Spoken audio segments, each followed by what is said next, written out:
Morning, I'm Casey. This is Keystone Curiosity, where we talk about all things unique to the state of Pennsylvania. If you're a subscriber to the channel, then I'm sure you've noticed my friend Cooper in multiple episodes over the years.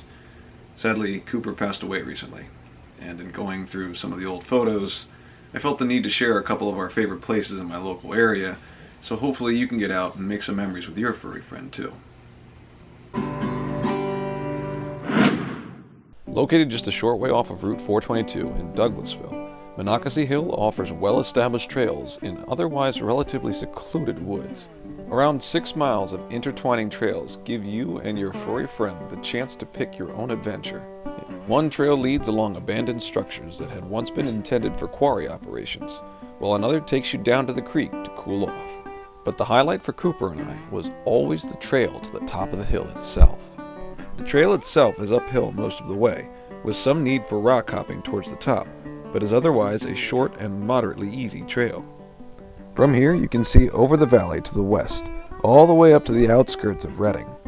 And if you really take the time to look, you can even catch a glimpse of the pagoda from an angle that most don't even know about. The Appalachian Trail runs some 230 miles across the state, but obviously you don't need to do the whole thing just to have a good day. Typically, Cooper and I would do a few smaller sections depending on the kind of time that we had. The Pinnacle and Pulpit Rocks is a fairly well-known section around Hamburg, and this is honestly one of the most difficult trails on this video. Part of that is from the rocks, part of that is from the ascent over a couple of miles, and part of it is the sheer popularity of the spot, so you're likely to come across other people as well as a couple other dogs. That being said, it is easily worth the sweat and toil to get to the overlooks. Whether you do the full trek to the Pinnacle or stop at Pulpit Rock, the views are absolutely spectacular.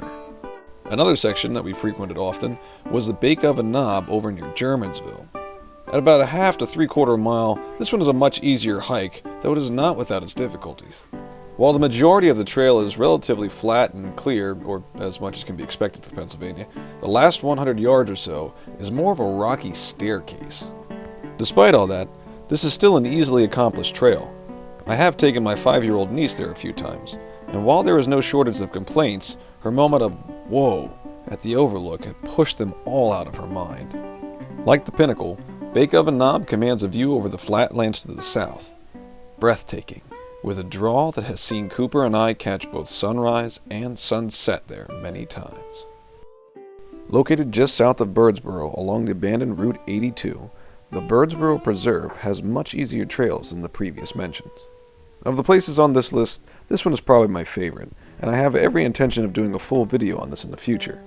The routes I preferred were either along the bike path that follows the creek on the west side, or the route to one of the reservoirs that takes you down the heavily graffitied old Route 82. The Reservoir Trail in particular links up with an access road that circumnavigates the reservoir, offering beautiful scenes from every angle.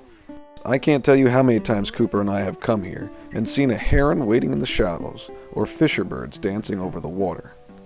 And it's a secluded enough location that I have never failed to feel a sense of peace and calm every time we've come here. Located between Perkiomenville and Pennsburg, the Green Lane Reservoir holds a special place in my heart as the first place that I started taking Cooper to, many years before this channel was ever even a thought.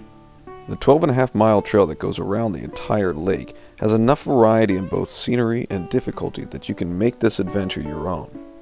The Green Lane Park down by Knight Lake offers a more community feel, with playgrounds and picnic areas, while other parts offer more gentle paths overlooking the reservoir itself in a less crowded area. My personal favorite is the Blue Trail between the boat launch section and the Ward Road trailhead by the bridge that crosses the reservoir itself.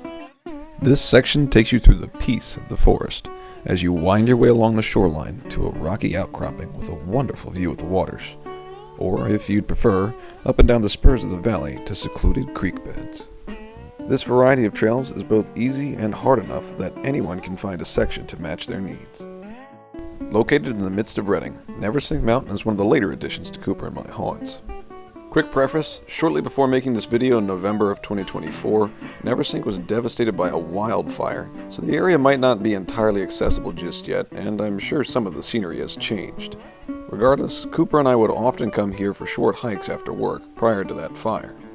While miles of trails circle and cross the entirety of the mountain, The most popular spots include the Witch's Hat Pavilion that sports a view of the pagoda from across the valley, and a spot along the Orange Trail looking south over the Schuylkill River and Route 422. Though my personal favorite was on the west side, near the power lines where breaks in the trees allowed a chance to overlook the city of Reading and across the river to Alvernian University.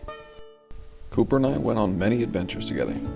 We walked sandy beaches and climbed windy mountains far beyond the borders of the state. But it always seemed to be these small local trips that meant the most to both of us. Cooper lived a good life full of adventure, and he's probably seen more of the natural world than most people have. I'm gonna miss him. And despite all the difficulties that have showed up, get caught in the rain, long drives, etc., I don't regret a single thing of it. Well, almost. I regret not starting sooner.